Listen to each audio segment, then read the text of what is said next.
Warning.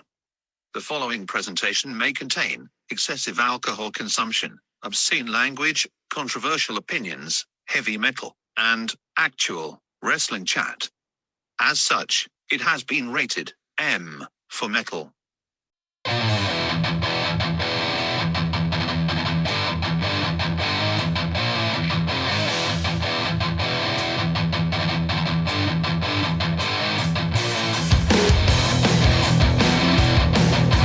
Welcome to the Mosh Pit. So, welcome again to the latest edition of Mickey's Mosh Pit. We're back again. I mean, we've nearly been a while, but when this goes out, there'll be a couple of weeks between, so we're back. No, we are wearing the same clothes. It's a pure coincidence. It's not what you think. We all use the same laundrette. That's what it is. No, we should have changed. We should have changed to keep the pretense going. Yeah. Continuity. Maintain kayfabe. Come on. Fuck that. Ah, well. Fuck it.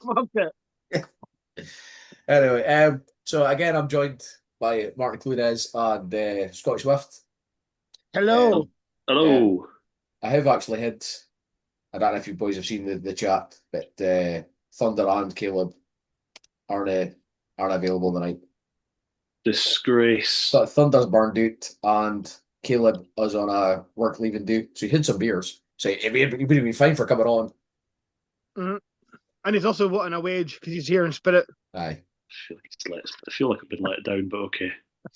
He's near the champion anywhere. He's not got the same sort of pool, is he? Nah.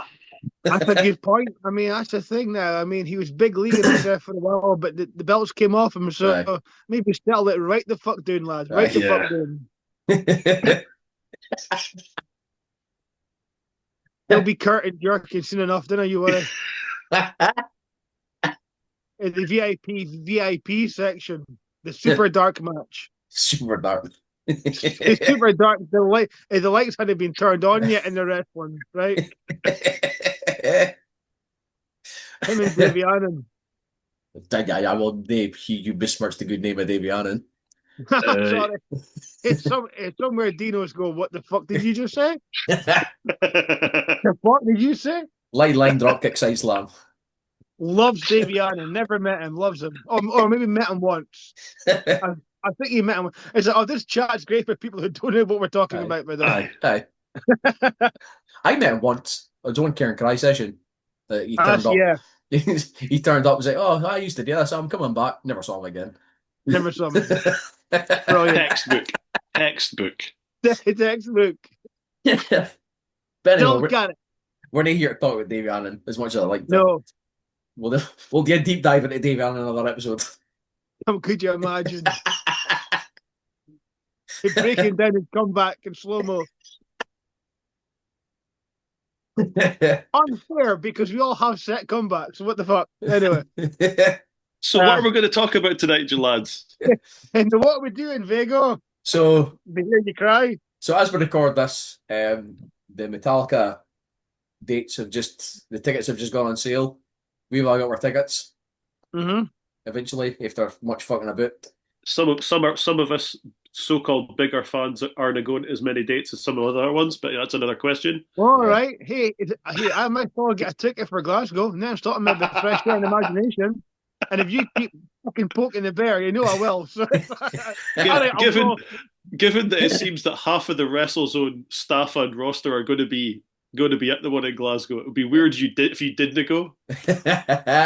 Well, yeah, that's very true. That's very true. But I'm doing London for 2 days, so I'm very happy about that. Yeah, I meant to try for Dublin today, and I was at work and I forgot about it. So by the time I was like, "Fuck, that's fucked." Like I could have done with saving the money anyway, but still. So I'm just got hammed in. It's one of those things where it's like you go to Dublin purely because you wanted to hear them de-whiskey in a jar. No one find they'll do it in one night. First of all, it's like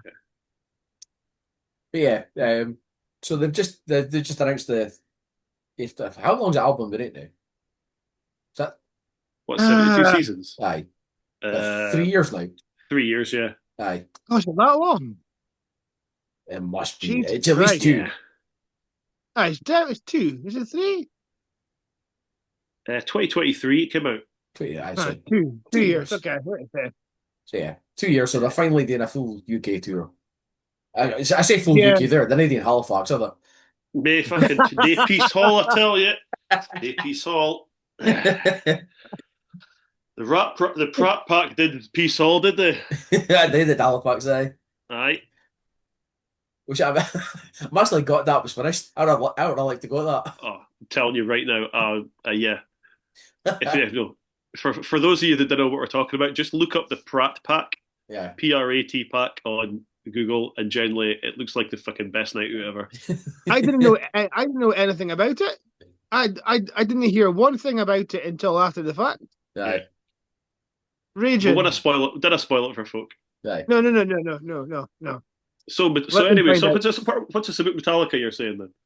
So what is this, Diego? What are we doing? So obviously we've been here before. We covered Metallica. We did the big Metallica episode. In fact, that was the last one we did before the Mosh shut down. Yeah. I think that one broke a few people. To be fair, yeah. I think. I say hot takes. There are some nuclear takes that. Oh, I'm still fucking rattled. So rattled. Yes, I still stand by what I said. Oh, good for you. Did I get him going? Did I get him going? I'm just putting that hook in the water. Just see if it's out there. No. A little nibble. You keep going. You keep going. Go on. Yeah, so we did the big Metallica episode, and obviously we covered the tragedy, which was Cliff Martin dying, and Mustaine getting kicked out. So what we're gonna do today is we're gonna do a what if episode. So we're doing what if Dave Mustaine never left Metallica. That's what we're going with. We're gonna plot the route. So I think would happen if Dave Mustaine was never kicked out. So the opening question, I suppose, is then: is Mustaine getting kicked out of Metallica a bigger tragedy than Cliff dying? I mean, Dave would claim it is. There you go. That was exactly the answer I wanted. I'm glad you gave me that. It should have been Lars, but hey. Oh. The bad situation. That's all I mean. Sleeping arrangements. It's a what if we can get there. We can get there. We'll get to that. So obviously, we're in New York to record the first album, and Dave was booted out to go home, and Kirk Hammett was brought in. So let's just say he wasn't booted out. So for there, let's just say they record the first album. Does it go out the same, or is there more Dave fingerprints on it? Because let's be honest, there's a lot of Dave fingerprints on it to start with. Yeah. Yeah. I mean, if Dave doesn't get kicked out, is there more fingerprints on the first album? Probably. But I don't think it's a matter of the first album. It's a matter of the second album, because I think the second album would look different to what it ended up being with Ride the Lightning. Because I mean, like, they went a bit with Ride and Master. We said before, but those albums being very, very similar and having like elements of like ballady stuff in it. I don't think we get those elements if Dave still stays on. I think we get more of the same. I think the second album sounds more like Kill 'Em All than what we got with Ride the Lightning if Dave hangs about. Yeah, that's my gut reaction. I mean, the thing is, it's like he's still credited with stuff.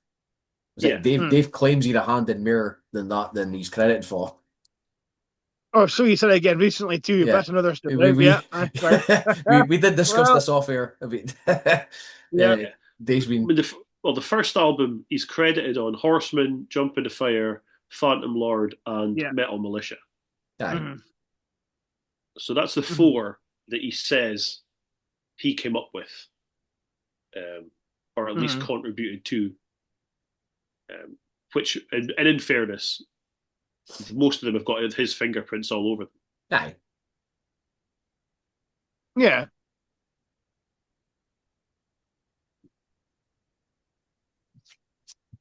But the second album, like he's only credited with what Ride the Lightning and Cthulhu.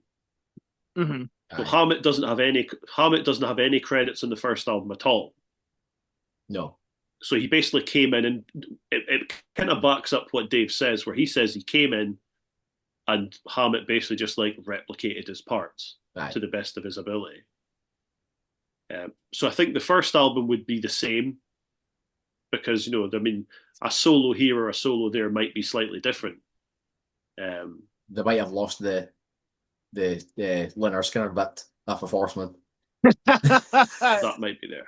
I mean, the thing is, it might have stayed as the Mechanics. Aye. You know, you never know. But you know, yeah, I mean, it had changed there with Dave kicking about. The album might have been a bit tighter, lengthwise, maybe overall. I think, and again, like because obviously, with as the band went on, Cliff Burton's influence became quite an important thing.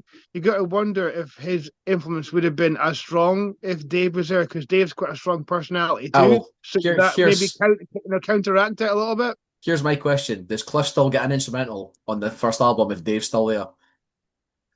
You and your fucking instrumental.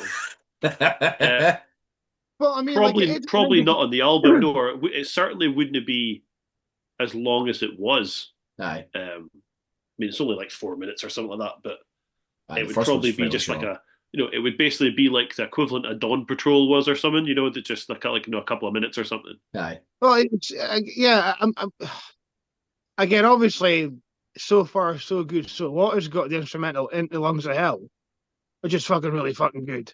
Yeah. So it's always clear that Dave wasn't against instrumentals because he's had the silent was it Silent Scorn and Rolling Hero? Yeah. Silent Scorn. And he's done a couple of other ones. So yeah, maybe shorter, maybe. I like it to be longer because Vigo loves an instrumental, but that's a different topic. That's a different podcast, aye. I love a good instrumental. I don't love instrumentals in general, but I do love a good instrumental. Yeah. I do love a good one. I mean, the thing is, the first Megadeth album didn't come out till 1985, right? Aye. So that's after Ride the Lightning comes out, and you know we've spoken before about Killing Is My Business, the first Megadeth album. There's some shite on it, you know. There's some shite on like it. That. That's definitely, yeah. There's stuff on there that if he'd presented to Metallica or Lars and James, I think there would have probably been, you know, the three of them working on some of that stuff might have been a bit different. Well, again, it goes back to the debate we said about songs, like playing versus songs. Yeah. You know, and it's clear right from the start, like Kill 'Em All's got good songs on there. You know, right from the start. I mean, you can refine it and they got more intricate as time went on, but like there's good songs on that album, and Killing It Is My Business is like apart from Mechanics, I'm not bothered. Aye. I'll be honest. I remember when you first said that, and I thought that's a fucking wild take. And I went back listening to it, Kevin, you're actually fucking right. Yeah. It's my least favourite album by theirs. Because least on other albums that I'm not. Oh, come on, fuck! You can't throw Risk under the bus like that. Risk is better than Killing. Risk has got more songs I like. End of story. There's songs on Risk that I do like. There's a shit ton of them, but there's songs on that album that I like, and I like more than the first album. So Risk wins. It's a better album than Killing. I like Crusher, but I can't sit here and defend Risk. That's the why we're here. Yeah, I mean, as like a side point, I mean, when we went when me and Vigo were at that Kings of Thrash thing last year, and the singer guy was like, "This is one from Killing Is My Business." It was like, oh, for fuck's sake, you know? Yeah. And none of them are long songs, but it's just like, it's like, oh, this is so cool. Let's play like a deep cut. No, just play something good. Aye. I mean, no, it's been something good. It's been something good. So like, yeah, No, so from the back catalogue, there's plenty to choose from. You know what I mean? so he might have. I mean, I think, like we said, he might have like turned up with some of those songs as ideas. Aye. So you see what's on Ride the Lightning, Yeah. and combine them. But in terms of like the three of Metallica and him, I mean, I think something like For Whom the Bell Tolls would probably just say a different solo in it or something, because that's really just a Burton song. I think a lot. Aye. Well, I get a bit like it's a bit like a song like For Whom the Bell Tolls has got more is more accessible than Megadeth stuff, like early stuff. Like it's more. Like it's still metal, but it's what I mean. Like it's just it's not. I'm not. I don't mean like it's broad, but you know what I mean. It's like I just think if Dave got his hands on it, it just sounds a bit different, and it's not quite as. I just don't think it would like grab you in the same way. I just I've always like when it comes to Megadeth and Metallica, I've always preferred Metallica because I think overall they have better songs. But then there's certain songs by Megadeth that are just fucking outstanding. Yeah. So it's like a cherry pick. But I think that's the thing, Metallica though. are Like, more consistent. if Mustaine's still Metallica, he's now got complete control. So he's got to bring these ideas in, and they're going to get filtered. Yeah. So only the good shit's got them at the albums. But I know there's some, and again, like sometimes being the final voice isn't always the best thing for your end product. Sometimes you need someone to say, "No, how about this?" Aye. And when he got to have that, there's a lot to be said for having someone come up to you and to put arm around you and say, "How about you think about this and how about this?" And you see it in a different light. But I was like Dave didn't play well with others during that period. He had to be nearly the alpha. In fact, speaking of the same kind of vein as that, I've just finished Gary Holt's book, The Exodus. Okay. He's on about obviously Kirk. That's where Kirk came from. But when Holt first joined, it was Kirk's back. It's like essentially, Kirk was Dave. With Exodus. Really? Aye. Like genuinely, like he'd final say in fucking everything. And then he left, and again, Holt and Tom, can't remember the boy's name, but aye, they kind of took over. So the first Exodus album, there's not one fucking Kirk Hammett credited song on there. Right, okay. I think there's 2 or 3 like later on, and some of the later albums they've reused some of the stuff. But that first, the Bonded by Blood, there's not one Kirk credited thing on there. Okay. Really? Okay. But that was the same kind of that was the same kind of thing. Like the Gary Holt said is like this was Kirk's band. Like he'd final say on fucking everything. He said, but if it didn't. It's quite interesting hearing that because you see Kirk being quite aye. It surprised me. That passive guy. That's interesting. Imagine him being like the absolute boss. That no, we're doing it this way. I just like he seems to be like quite chill and quite mellow. You know what I mean? But then it's like obviously we're speaking with fucking if Mustaine hit the list, so Kirk wouldn't have gotten anything like if Mustaine is still been there, Kirk wouldn't have gotten. It was like Kirk's coming in, and I kind of weren't together for fucking a long time before Kirk joined. But it's like here's this guy, and these 3 guys have been together for a while, and he's coming in. He's not got the same kind of I'm in charge attitude because these 3 boys have been there fucking longer. Oh yeah, of course. Yeah. It's just weird imagining him in that position, telling people what it's just an odd thing to me.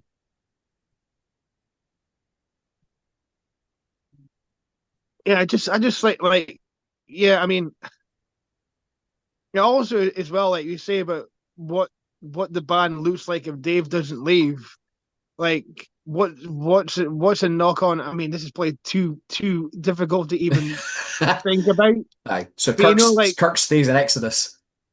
Well, Kirk says an exit, but also there's no Megadeth now. Yeah. And it's like, well, how does that, then there's like, because obviously Megadeth were created as in Dave's head as like a rival to Metallica. Yeah. And then there's no rival to Metallica anymore. So does Metallica feel the need that they don't need to do shit like load and reload and reinvent themselves because they're still like the kings because there's no one nipping at them? Is that a thing? I mean, like that's probably too big a thing to even if you think about like the world of metal not having Megadeth in it. But no Dave not leaving means no Megadeth. So how does that? It's just it's probably too big a topic to even contemplate, but it's interesting to think like the whole everything could change, or instead of it being Megadeth, like someone else, like maybe Anthrax is fucking bigger, like Anthrax step up because that's the thing. But like, so if, like if we didn't get Megadeth, do we end up with a big three, or does somebody else is in the big four? I don't know. Again, I mean, like Exodus were never part of the big four, obviously, but they were part of that thrash kind of. Yeah, do they? I mean, does everybody else just move up a step?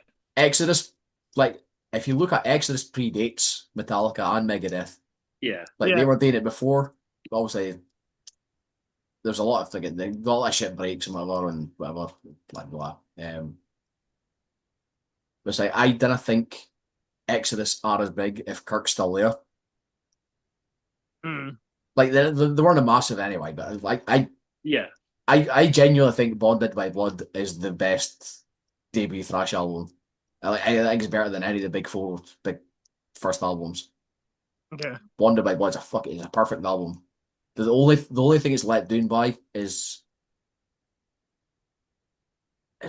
listening violence. I think it's got like a wee like orchestral bit to start with. It kind of jars it a bit.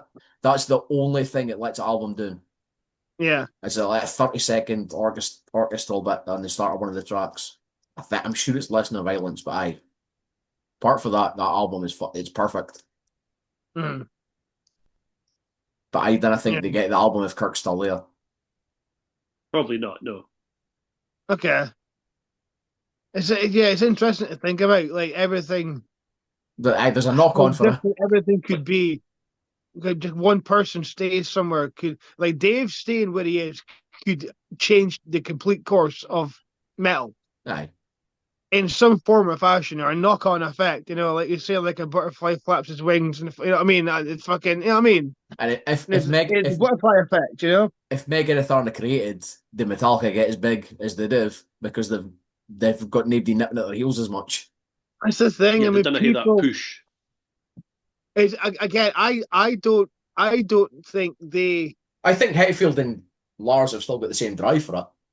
Yeah, but it's like is there still the same want for it? Do they come out with the Master of Puppets album without someone nipping at them? Is that even part of the conversation? Because obviously a lot of people regard that as their best album. Yeah, it's one of the best metal albums of all time. Like, are they getting that when they're just like, because like you don't create something brilliant when you're comfortable, and if you're comfortable because there's no one really challenging you, then you can't create something that's really fucking good sometimes. It creates complacency. Yeah. Which you could argue is what happened to them because, well, they've done it kind of thing, and but they got the Black Album out, and they weren't gonna get any bigger than that. And then the Load and Reload came out, and I was like. But also with the Black, we spoke about the Black Album, and it took 1.5 years, and it cost all this money, and half the band got fucking divorced because it was like Carry On. You know what I mean? You kind of go through that every time you make a fucking album because it's just fucking, just ludicrous. People forget that album is, and again, it's an album that I go back to the least. But it was an album that got me into metal in the fucking first place. So it's the most important album of my life. That'll be a massive gateway album for a lot of folk. Oh, God, but I'm the same. The amount of times I've listened to it, I didn't like. If someone comes up on Spotify, I'll listen to it, but rarely do I go back and put the whole album on. Yeah, I mean, through all those resources and all that time and all that aggravation every time you want to create an album that good. It's once in a lifetime for a band, and that's it. Because it's fucking mental. You know, I mean, it's too much. It's too much. Yeah. And it was never. And again, it's like anything. Like people peak, or it gets to a point it can't get any bigger than what it is, and. But it's interesting to think about just one person staying and how it could affect everything. Yeah. Because, like I said, you were saying, obviously, like Metallica having staying like nipping at their heels, and it's like I'm not saying that, you know, they needed him, because by the time they did the Black Album, they were like their own like massive juggernaut. Right. So even I can't blame Mustaine for Load and Reload. No, but go, like no. But like the earlier stuff where it's like they were like, he's just done Rust in Peace, you know, and Rust in Peace was seen as being like fucking like state of the art, you know, just the one of the best things ever. And then they've taken a left turn and went, well, we're going to get away from doing that. Aye. We're going to do still heavy stuff, but slow, but mostly slower. You know, getting into that kind of like, I don't want to say bluesy because that's not the right word, but you know, that kind of like kind of bar room groove, kind of blues metal that they kind of did, because there's bits of that on. Bit more swing to it. Yeah. But rather than it was just a time period. But it was that hour. awkward. But you know that time period where everything, like anything that wasn't metal, was called alternative, because it was a lazy catch-all. That was them doing it, like that was them being alternative. You can say bluesy or but that was them being essentially just being alternative. And I like they played. You said about like you can't hold Mustaine accountable for them doing all that, but it's also like with stuff that Megadeth was coming out with, they couldn't compete with that musically.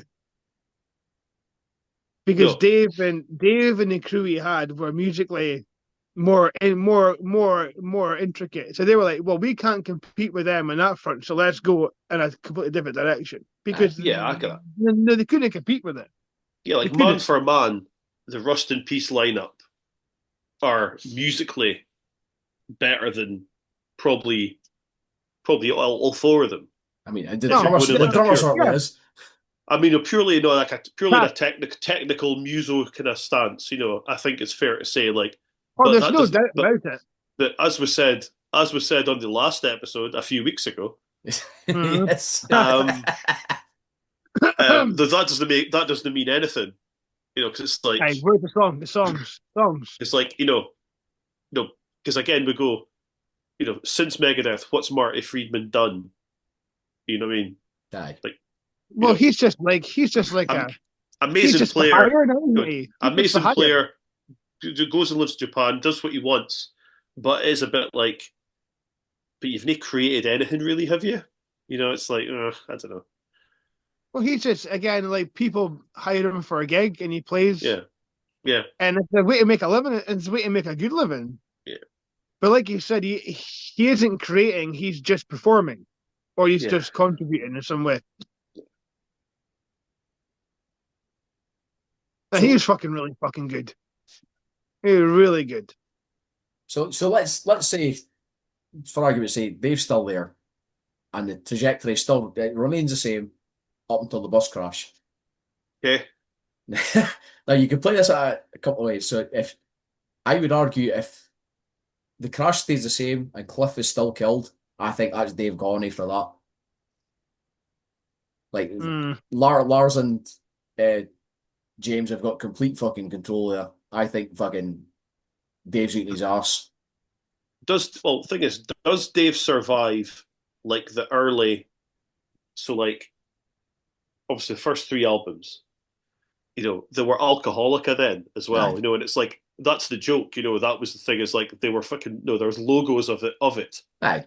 Does Dave even before the bus crash? Does Dave survive that? Aye. Yeah. Whereas, like, I mean, if he makes it to the bus crash, he doesn't make it to Justice.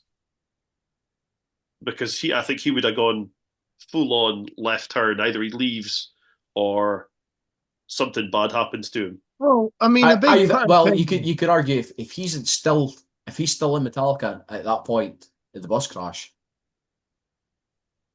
and Cliff still dies, I'd argue he spirals after that. James or Lars either boot him out or he spirals and he's fucked it.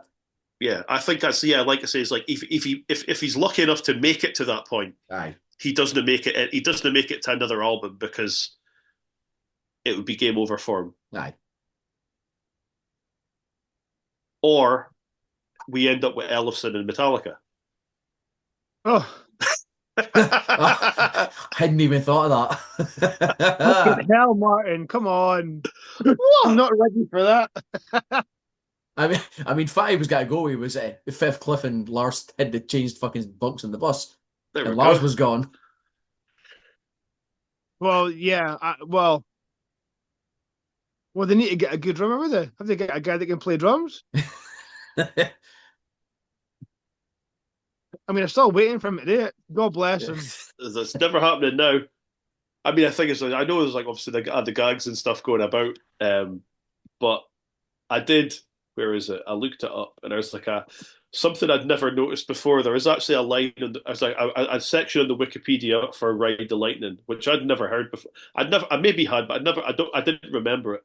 Whereas they were saying when they were before they went into the studio, and it was obviously they were listening to James's riff tapes, and it's obviously so it's Flemming Rasmussen, the engineer. Aye. Rasmussen, with the support of drum roadie Flemming Larsen, taught Ulrich the basics of timing and beat duration to Ulrich, who had a tendency to increase speed and had little knowledge of rhythm theory. Wow. I mean, that is not a surprise, though, to be fair. That's fucking amazing. They've already made one album, and it's like, mate, we're going to show you how to play in time, which I just love. And I know Lars became a meme now, and it's like, oh, I can. It's like everybody dunks on him on Instagram. This thing of like, it's what if Lars was playing Since You've Been Gone or something like that, and it's like, all right, okay. Those videos are funny. Those videos are very funny. But it's just like despite the fact he's a pain, it's like I love Lars despite fucking everything. And it's like I'm well aware. I'm well aware. It's like he hasn't practiced in years clearly, but is still capable of like when James comes in with his riff tapes are going, yeah, but what about this? Aye. And that's what works for them, which is crazy. Yeah, it's that combination of people. Yeah. It's that combination together. It does work, and you can't argue because they're still doing it and they've been very successful. So, like, what the fuck do we? I mean, we could sit here in Aberdeen and Montrose and pick at it, but what the fuck do we know? I mean, it's like that old. It's like that old episode of South Park. When they had, I think it was Matt Damon. No, they were doing Matt Damon and Ben Affleck, and the whole gag was that basically like Ben Affleck was just following Damon around saying. He's got the Good Will Hunting script, and he's like, "Hey Matt, can I just put my name on that, Matt? Can I just write my name right up there?" As if it was Damon all on his own, and Affleck just basically was his pal who got to write his name on the front of the script, which is objectively isn't true. Supposedly it was like Affleck was there 50-50, but I just love that idea of like like there's became an idea now that what does Ulrich even contribute? It's all James. It's like it's nay though. It's really nay. But I love it. I love that idea. They're just like, yeah, Ulrich. This way, Lars Ulrich's the luckiest guy in the world. It's like, I don't know about that. Let's be honest. If it was James, we've got a Metallica country album by now. Yeah. I still think we'll get that one day. He'll get his country album one day. And Lars' strength is taking music and making arrangements. He's got a keen sense for that. Yeah. He's wired for it. I mean, they say James never fucking learned how to read music. He just went by feel. All right. Well, here's an argument. After the bus crash, Cliff's gone. Dave spirals, so they've lost 2 members. Oh, Like, okay. did they replace them, or does James just fuck off and leave country? In this country.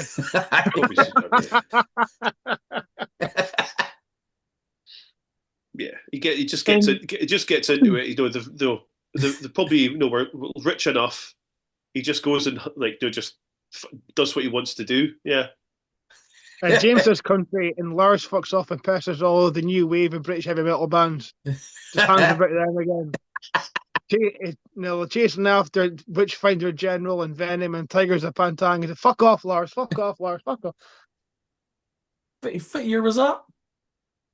Was that 84, 5? 86, wasn't it? Was it? I think so, yeah. 86. So yeah. Fa was looking for a drummer in 86. I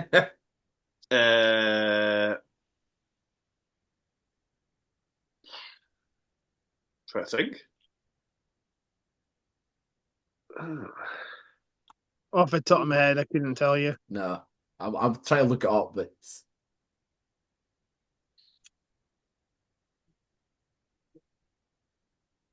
you know who didn't, you know who was, no. I might want to say King Diamond. Who would you have enjoyed instead of Pete Gill in Motorhead other than Lars? Pete Gill left Motorhead in 87. Aye. And Phil Taylor came back. Aye. So instead, he was there for 3 years, didn't record that in. So instead, you could have got Lars instead of Phil Taylor back in Motorhead. Oh, this could fucking spiral now. We're business now. Lars we've only got like 2 minutes left. You better mark this quick. We're to ruin Vago's favourite band now by just saying, like, Lemmy ends up working with Lars because he just loves him. We're gonna wrap it up, but keep this thought because we can come back to it for the next one. So Vago, Lars if Lars does Motorhead. Lars all over the place during Overkill in a state of Vago. I would argue you would get can you get the reprieve at the end of Overkill? It comes back in twice. Lemmy would just got the yeah. He might. He'll do that thing he did. He'll do the thing he did at Glastonbury. It's like, we'll just combine Ace of Spades and Overkill just to get the fuck out of here. It's like, I'm done. Let's go. What the fuck? Let me play this song, Lemmy. What the fuck? What the fuck, man? Pounding metal. Gonna play Overkill again. What the fuck? Play the outro. What the fuck? So anyway, that was what if episode that we didn't really get much edit. So we've ruined Metallica, ruined Megadeth, and slightly ruined Motorhead as well. Alternate timelines. That's what we did. Alternate timelines. So basically, what we're saying is that the world is worse if fucking Mustaine never gets kicked out of Metallica. Yeah. Apparently so. Yeah. I mean, like, if Lars ends up in Motorhead, then that's definitely not good for you. No. I think the sum up is like they say in Hot Fuzz, for the greater good. For the greater good. But anyway, that's been our latest episode of Mickey's Mosh Pit. Thanks again for recorded Martyn and Scotty. A different week, yeah, entirely. We will try and get back and record some more, but when that'll be, I don't know. But we've got like 4 weeks worth here. Yes. So we've got time to get something together. We'll try and get back together for the Sabbath thing. Yes. We can sort somebody for that. But yeah, thanks for joining us, and we'll see you next time. Cheers. Adios. Oh, my fucking thing's going. What the fuck? My button's hidden. Oh no. Still recording. Leave this in. Leave it in. No, it's kind of. Dude.